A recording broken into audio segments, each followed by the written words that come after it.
โอ้แบบนี้เนาะแสน1 2 3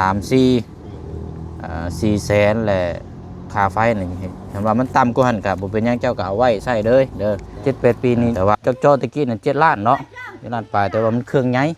แต่ว่าซุมื้อนี้น่ะ7-8 ล้านนี่เครื่องน้อยนี่เจาะบ่ไล่แถวนี้น่ะพี่น้องบ่รับประกันอีกมีแต่ได้แต่4 เมตรทั้งละ4 เมตรกับพอดี16 คูณ 16เลยล่ะพอดีงามพอดีได้เอา16 คูณ 16เนาะทั้งนั้น4ทั้งนี้4บัดดึงมาเพิ่มมันนะ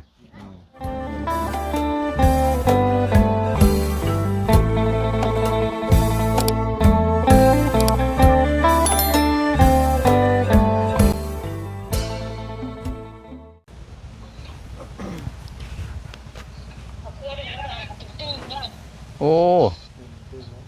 คักโดนี่เนาะ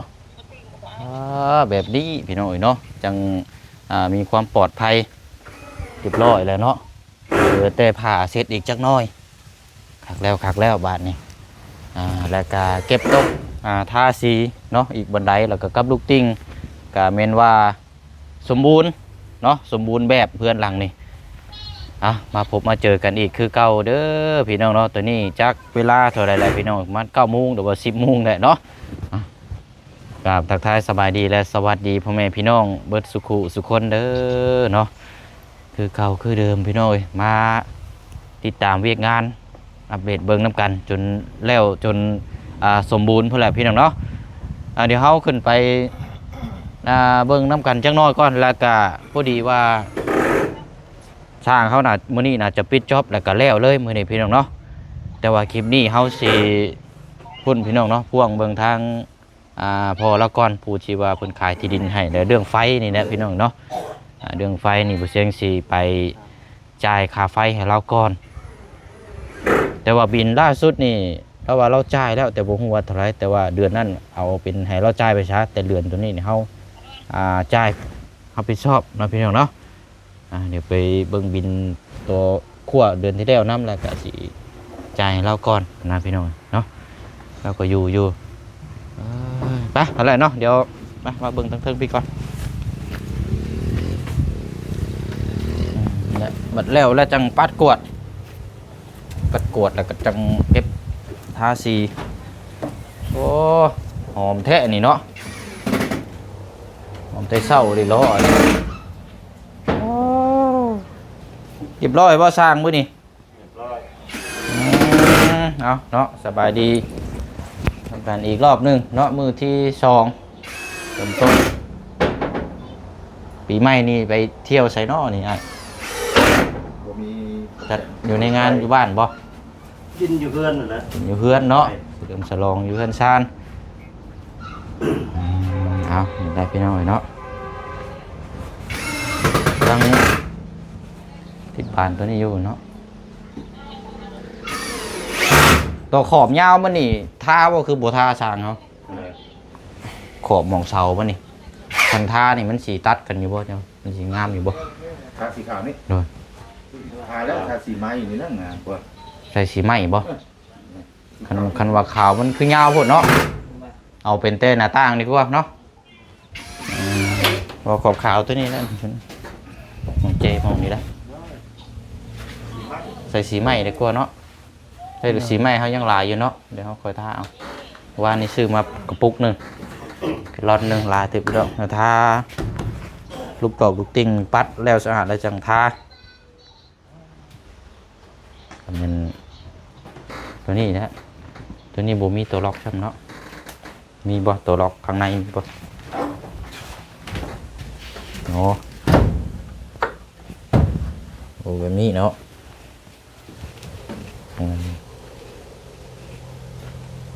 ว้าวสุดยอดนะได้ดอก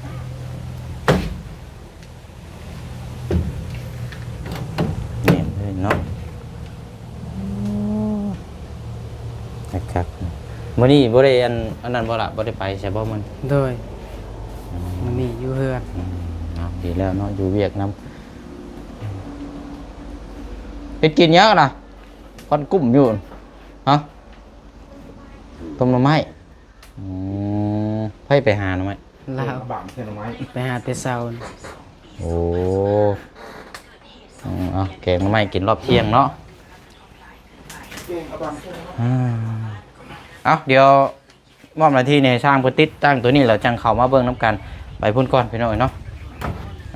ไปเดี๋ยวเช็คเอาได้โอเคเอา สบายดีเด้อ ให้น้องเพิ่นจับกล้องให้อัน ได้ ปักไปพอเราเห็นพอเรานั่งเอาลานอยู่เนาะ เลย เดี๋ยวสิได้อันนี้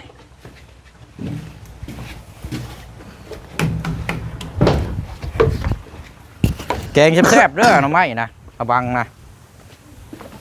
โอ้หลายอยู่นี่เนาะโอ้นี่เนาะนี่เนาะไปเดี๋ยวมาพี่ก่อนเอาไปใช้อะไรกินนี่คือนั่งอยู่หัด นอนละ อ๋อ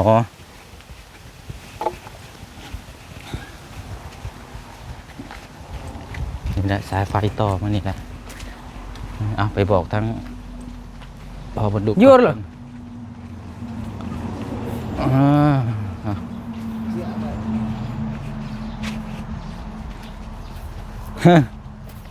เอาหลานเนาะโอ้เด้อสบายดีพอเด้อหลานน้อยเราก็เนาะลุยอยู่นี่พดแหละนี่เนาะปูสาดเลยแบบบ่มีเตียงเด้อนี่เนาะ โอ้เอานี่แหละ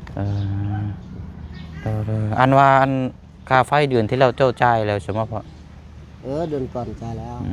มีแต่80,000 เอาเดือนที่แล้วนะ80,000บ่ เดือนนั้นลดไป อ๋อเดี๋ยวเจิงสิเดี๋ยวนั่งคุยกับพ่อเพิ่นจังหน่อยก่อนเดี๋ยวโอ้ยผมนี่เนาะคือบ่มีหมากแท้นี่บ่ มันเป็นหมากหมด หมากละมุดคือกันแน่เนาะ แม่ แม่เราไปไสนี่น่ะ คนมัน ผู้ที่ว่าหาเราไม่เก่งๆหั่นบ่แม่เราน่ะบางคายน่ะเนาะโอ้ผู้ชายบ่คือผู้หญิงพ่อ ซ้าย ก็ถึมๆเลยนี่เนาะ เอาเพราะว่าสีมาจ่ายค่าไฟลงหน้าเลยนะพ่อไม่ได้ว่าเฮาก็สิจ่ายเผื่อไว้เลยนะเนาะถึงเถื่อมันอันนี้เพราะว่าเฮือนทางกระเจืองมื้อนี้น่าจะแล้วนะแล้วก็จะได้เก็บกู้สายฟืนสายไฟเนาะเพราะว่ามันเดียวแล้วเวียกเลยถ้าว่ามีอย่างเพิ่มเติมข้างหน้าก็จังว่ากันไม่อีกเนาะแต่ว่าขั้นตอนนี้เอาเวียกเอาแล้วได้พี่น้องเนาะอันว่าเรื่องอันเจาะน้ำนี่แพงอยู่ว่าพอน้ำบาดาลนี่ เจอประมาณ17-18นั่นนะ 17 18 18มันได้60 เมตร อ๋อ จะเปลี่ยนแต่ห้องน้ำมันบ่เท่ากันบ่ฮอดนี่น้ำมันมีแต่3ไปเมตรหรือ30 ของเจ้านี่ทราบไปเม็ดป่ะทราบไปเม็ดมันก็ซ้ำสีไส้นี่ก็เนาะ แต่เขาเจาะนี่โอ้ยโดนแล้ว เจาะเท่าไรซะนี่ราคา 7 ล้าน 7 ล้านก็ยังใช้ไร่ซุมื้อนี้อยู่เนาะ แม่น7 ล้านโอ้ยแต่โดนแล้วรถใหญ่คือกันได้รถ อ๋อ แป้นรถน้อยหันเจาะบ่ได้ เพิ่นชื่อว่ารถน้อยๆไปคือเขาเจ้าเจาะแถวโซนทางเทิงเพื่อนเขาน้องเซ่น้องหยังนี่ นั้นเขาเจาะหูมันบ่ได้บ่ฮอดน้ำมันบ่แพ้แล้วเขาเลิกกันเลย เขตนี้เราต้องเครื่องใหญ่นะเนาะ นี่รถใหญ่แล้วเจาะรถลมเนี่ย 7 ล้าน ก็ โอ้ยหลายปีแล้ว ราคาก็โหดพดเนาะ17-18 ล้านก็บ่ไหวแล้วพี่น้อยมันว่านั่นก็น้ำประปาก็ใครกลัวเนาะแต่ว่าถึงนี่3-4หลังคานี่ถึงคือบ่ค่อยมีน้ำประปาบ่นี่ก็ บ่มีแต่ใส่น้ำค่อยนี่เป็นอันนี้เป็นเฮือนคอยนี่เฮือนน้องนี่เฮือนสองค่อยบ่ได้อยู่แต่น้อยน้ำเปล่า ใส่พวกน้ำกันเนาะมีน้ำประปาก็มีแต่เฮือนทางน้องอ่อนหั่นเนาะพวกมื้อนี้หั่นโมเมนต์พี่น้องถามเพื่อไว้เป็นนี่แหละทั้งเจืองน้องหังเนาะเพราะว่าเมื่อวานนี่ก็เรื่องน้ำทั้งนั้นเพิ่นก็อยากให้ยุติแล้วนะเพราะว่าก็เข้าใจเยอะเพราะว่าเขาเจ้าก็ ใส่อาบน้ำอยู่หันเพราะว่าน้ำบ่อนั่นมันก็สิเริ่มบกเลยเด้ อืม เริ่มบกแล้วก็ใส่ก็หลายคนแน่ที่ผ่านมาเพิ่นก็ให้ใส่น้ำก็ถือว่าหลายแล้ว แต่ว่าวันนี้ก็ว่านะมีแต่ตักน้ำห้วยน้ำห้องและขุดผักขุดหยังกัน เนาะเจือง โดย กบหงเจ้านะสิตาย ต้องหดได้สม่ำเสมอได้ตัวนี้ ได้ มันจะเริ่มเป็นหมากเลย นะอะไรเนาะถ้าเขามีแนวเว้าถ้าเขามีแนวมอบหมายกับมันก็สิมีแนวความคืบหน้าอยู่พี่น้องเลยมีแต่ว่าพูดคุยเพียงสำนีก่อนเนาะเรื่องน้ำเรื่องในกันมีแต่ว่าเรือนนี่เฮาสิจ่ายให้เลยเด้อพอเด้อ ได้ บินมาเท่าไรก็200,000หรือว่า300,000ก็แล้วแต่เจ้าเนาะเจ้าจ่ายไปเลยโลดเด้อ ได้ได้ เอาไปก่อนเต็มที่นี่ประมาณประสิทธิ์ได้อีกว่า300,000 จักนี่ยังบ่ฮอด แต่ว่าปกติคือเจ้าจ่ายเดือนต่อเดือนนั่น80สมบ่ โอ้ก็บางเทื่อก็แสนเช้า เออ อันนี้เข้าบ่ใส่ห้องซีเด้เขาบ่ได้ซีเข้าก็ธรรมดาสำหรับทางซีเข้าทางโปมน้ำก็แห้งเหมือนกัน โดย อันนี้นี่น้ำอันนี้ตัวนี้มันตายแล้วได้ดนแล้วบ่ใส่ อืม ใส่แต่แสนเช้าแสนชามเมื่อว่าแต่ก่อนนั้นเท่านั้นแหละ โดยแต่ว่านี่มาพ่วงกับเพื่อนอาเจืองนี่แล้วเนาะที่นั่นแหละพี่น้องจนแล้วหมดเลยเอามีแต่ว่าถ้าว่ามันบ่พอบัดอันน่ะเขาเจ้าเอาบินมาแล้วเจ้าเอาแจ้งทางอาเจืองน้ำอีกรอบหนึงเด้อพอเด้อว่าเท่าไรเนาะแต่ว่ามันเกินตามที่เขาให้ในตอนนี้นะเขาสิให้เจ้านั่น400,000 1 2 3 4 400,000แหละค่าไฟนี่เห็นว่ามันต่ำกว่าหันกับบ่เป็นหยังเจ้าก็เอาไว้ใช้เลยเด้อแต่ว่ามันบ่พอแล้วก็จังเอาบินมาได้เฮาจังสิจ่ายให้เจ้าเพิ่มอีกเทื่อนึงเดี๋ยวพอเด้อตามนั้นแหละเนาะพอขอบใจหลายๆพอเด้อเอาละพี่น้องก็เรื่องไฟเนาะโอเคแล้วบัดนี้ก็มีแต่ว่าเรื่องที่ดินเด้อบัดทั้งบ่บุญฝากมาถามอีกคือยินว่าผู้ใหญ่เพิ่นอยากขอซื้อเพิ่มให้อีกทั้งน้องเพิ่นอีกจักเม็ดซั่นแล้วบ่จังนั้น ตัวเราจะได้ถักจากเนื้อ จะแบ่งขายให้อยู่บ่ เดี๋ยวขึ้นมาอันอายุประมาณ3 เมตรบ่ ข้างละ3 เมตร 4 เมตรจังซี่เนาะดึงขึ้นจักหน้อยเนาะ มาแต่บ่ได้ เอาง่ายๆซะ มันบ่ฮอดกกลำไยให้ก็ได้นะ ดึงให้มันมิดคุมมันจักหน้อยเนาะดึงขึ้นมาถ้างั้นเจ้าถามกับลูกเมียแล้วบ่ใช่ครับเพิ่นว่าโอเคนำอยู่บ่ ค่อยพากเลยได้คือว่าได้ก็ได้เลยนะเที่ยงผู้จักอยู่ แต่ว่าอันสิแบ่งขายให้อยู่เนาะดึงออกประมาณข้างละ3 เมตรนี่เนาะจังเมตร แต่ละคนขึ้นพี่3 เมตรเนาะ ขึ้นมาพี่3 เมตรทั้งนั้นก็3 เมตรเนาะดึงยาวเลยบัดนี้เนาะเท่ากับเฮาย้ายรักผังไม้เนาะ ยาวหันช้ำเก้าเนาะ ยาวกันซ้ำเก่าอันนี้เอาหน้าซ้ำเก่าอันนี้สิอันแบ่งขายเท่าไหร่นี่ประมาณคร่าว คือเดินเงินแล้วว่าอันนั้นถามมื้อนั้นว่าประมาณเขาซื้อบ่หลายนะสมานซื้อ10,000 บาทนี่แหละ10,000นึงเนาะ ๆ แล้วบอกว่า10,000นึง เพิ่นมีงบมื้อหนึงซั่นบ่ เออ ว่าเฮากับทางบ่บุญเราก็บ่ได้แจ้งบ่แต่ว่า แล้วถามประมาณ10,000นึง โอ้แต่มันยัง แต่เราว่า10,000นึงประมาณเงินติดนี่มัน6 ล้านนี่แหละ ประมาณ6 ล้าน มันพออยู่แล้วนี่แต่ว่า10,000นึงได้อยู่10,000นึงก็เอาเงินบาทเลยก็ได้บ่พอ6 ล้านก็ยา เฮาก็เราฝากให้มาถามนํกันนะแต่ว่าเฮาบ่ได้มีงบดอกแต่ว่าคันเจ้าเข้าไปก็ถามเลยนะแต่ว่าทางพ่อว่าโอเคอยู่เนาะแต่ว่า เงินบาทเลยก็ได้เด้อเงินบาทได้10,000นึงก็ได้ เอาซะนะเดี๋ยวแจ้งทางบ่บุญอีกเทื่อนึงเนาะอันนี้ทางผู้ใหญ่เพิ่นฝากมาถามว่าสิดึงออกให้ทางเจออีกน้อยนึงไปหน่อยว่ามันก็ยอมรับอยู่ว่ามันก็ยังแคบอยู่ถ้าได้อยู่ตก3 เมตรหรือว่า4 เมตรนี่ก็ถือว่าโอเคเนาะพอได้ข้างหน้ามา 4 เมตรนี่พอดี16 คูณ 16แล้วเนาะ แม่นแล้วเพราะว่าตัวนี้มัน ดินนี่12เนาะ 12คูณ16 4 ถ้าเติมอีก4ก็เป็น16คูณ16แล้วล่ะ เวท2ชั้นเป็น16คูณ16เลยบัดนี้เนาะคันว่านั่นก็เป็น4เอา4เมตรหั่นแหละเนาะ4เมตรเอา16คูณ16ซะมันจะงามเพิ่นว่าเพิ่มจักมื้อนึงกับพี่น้องเพิ่นว่าพอเรานั่นกันเดี๋ยวเฮาสิได้แจ้งบอกทางทีมงานอีกเทื่อนึงเอานั่นแหละพี่น้องรุ่นชมน้ำกันจากตัวนี้กันเนาะ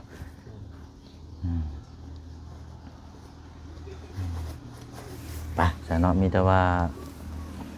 เงินจำนวนนี้ก็เดียวเชิงสิให้ทางอาเจืองฝากขอบขอบใจทางเอื้อยเพิ่นอีกรอบนึงพี่น้องเนาะเพราะว่าเงินจำนวนที่เดือนนี่ผู้เชิงกับแบะบิงมาจังซี่แหละพี่น้องว่ามันใช้จ่ายว่าทีมงานก็มีแต่สมทบค่าสร้างแล้วก็เบิดเลยวันนี้ก็สิยังเดือแต่ค่าสร้างอะไรพี่น้องมื้อเช้านี่ก็แล่นซื้อบ้านพับมาเพิ่มอีกแล้วก็คือซื้อสีในเมื่อวานนี่ก็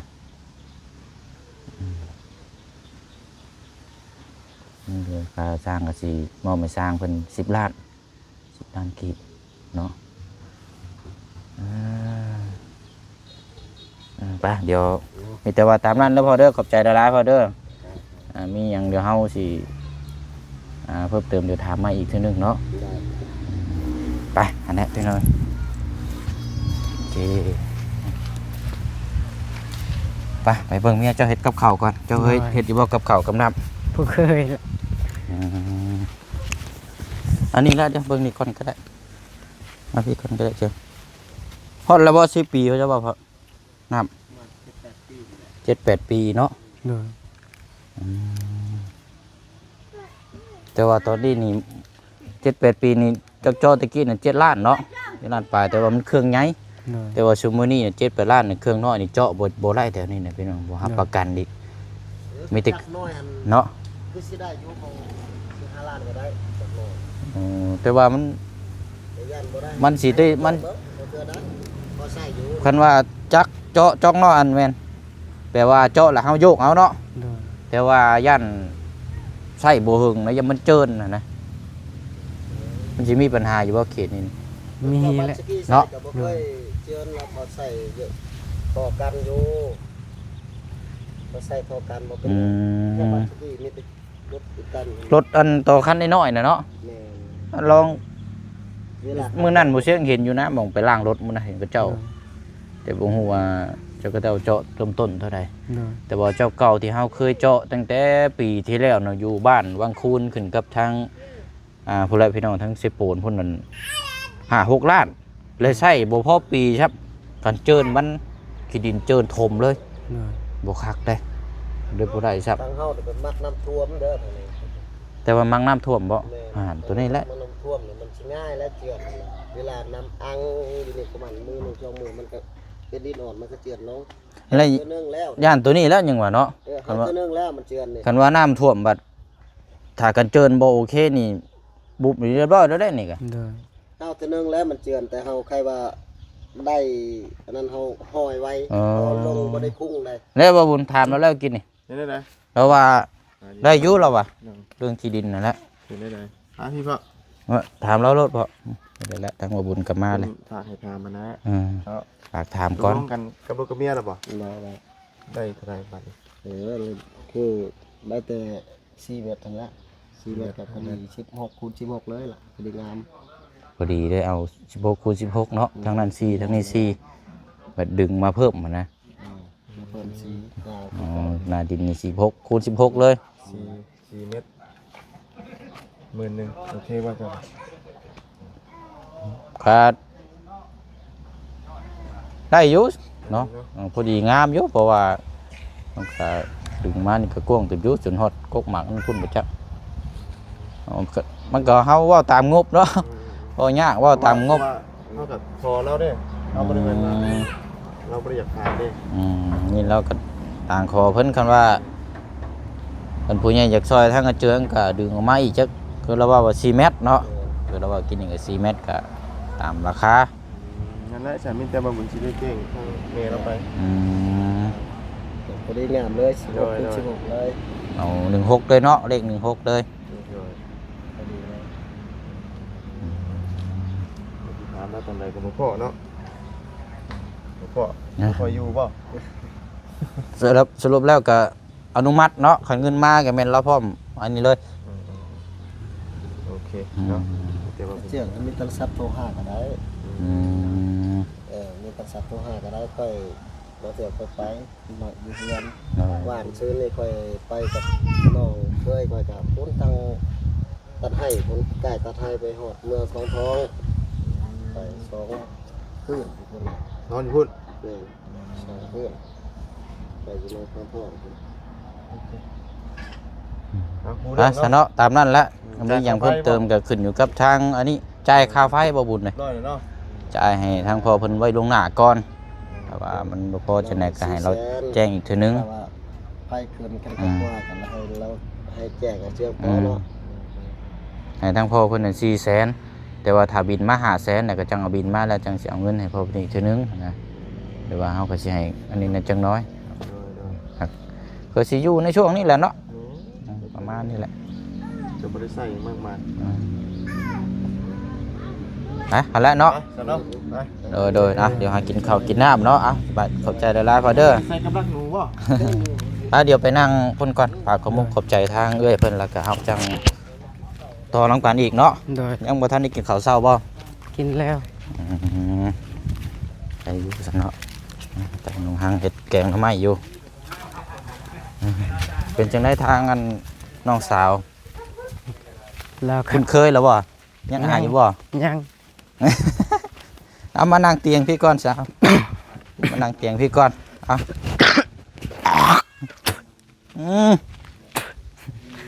โอ้ได้แบบนี้บ่คักปานใดแล้วแบบนี้ น้ำไป เขากล้องครับเอาอีกแล้วก่อยบ่เชียงก็มานั่งใกล้ๆกันพี่ละบอกน้องๆเพิ่นแน่นี่เอาบ่ไล่รถปานโทรโคงทั้งน้องหังทั้งนั้นก็เจืองว่านี่แหละพี่น้องเนาะก็บอกอยู่ทั้งหลังไม้หลังกล้องนั่นแหละเนาะมีแต่ว่าเฮาบ่เฮ็ดเด้อบัดนี้เด้อ โดย ทั้งนี้คือกันเด้อ โดย เอาละตามนั้นแล้วบัดนี้ก็เดี๋ยวจังมาต่อกันเรื่องทางบ้านบัดนี้เนาะ โดย เอาคลิปนี้ก็มีแต่ว่าอันฝากขอมุกขอบใจทั้งด้วยในเด้อใจดี โดย ที่เพิ่นสมทบค่าสร้างนี่ในเด้อ โดย เอาเนาะอุปกรณ์อุตสาหให้เพิ่นแน่ ข เนาะ อบใจหลายเด้อทางเอ่ยใจดีขอให้อยู่ดีมีแฮงขอให้เย็นเป็นสุขสุขกายสบายใจนอนหลับขอให้ได้เงินหมื่นตื่นมาขอให้ได้เงินแสนเด้อสำหรับสมทบเพื่อนสารลานแปลนของน้องมื้อนี้ก็น้องได้หับได้ฮู้ได้เห็นแล้วก็ถือว่าขอบใจเอ่ยใจดีหลายๆสาธุ โอ้ยเอาอันนี้เนาะเอาเดี๋ยวจังมาต่อกันอีกเนาะ โดย มาต่อกันค่าสร้างกับทั้งเป็นเงินของทั้งเอ้ยเพิ่นคือกันอีกเนาะ โดย เอาอยู่ดีมีแห้งสบายดีก่อนเนาะ สบายดี โอเคมาเดี๋ยวขึ้นไปหาทางอาจารย์ก่อนก็ได้เด้อ โดย ขึ้นไปหาทางมาเพิ่นก่อนล้นแล้วไอ้หมอดแล้วฮะเนาะเอาละพี่น้อยเนาะก็ได้หับหูเรื่องราวดีๆเพิ่มเติมน้ำกันอีกเนาะอันนี้ก็ทาง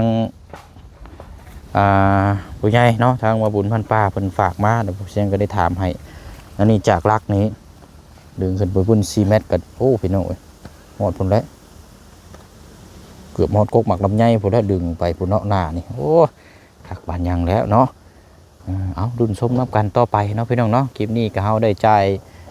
เงินค่าไฟไว้ตรงหน้าเนาะให้เพิ่น400,000 กีบ400,000 กีบถ้าว่าบินมาแต่ว่า500,000 ปลายเนี่ยก็เดี๋ยวกับบุเชียงก็สิจ่ายเพิ่มให้อีกตัวนึงอีกนะพี่น้องเนาะแต่ว่ามันประมาณ300,000กันเดือนก็ให้พ่อเพิ่นไปเลยพี่น้องเนาะไปเนาะขอมกขอบใจขอบบุญขอบคุณทางเอ้ยใจดีได้หลายเด้อเนาะอยู่ต่างประเทศเนาะพี่น้องเนาะอยู่ดีมีแฮงร่ำรวยพร้อมครอบครัวสุขมานร่ำรวยตลอดปีและตลอดไปเนาะปีใหม่นี้ก็ขอให้มีแต่แนวดีๆเข้ามาในชีวิตกันในครอบครัวคิดยังทำยังก็ขอให้ประสบความสำเร็จให้ราบรื่นสุขมันร่ำรวยตลอดปีและตลอดไปเนาะบ๊ายบายพี่น้องพบเจอกันในคลิปหน้าสบายดีเด้อ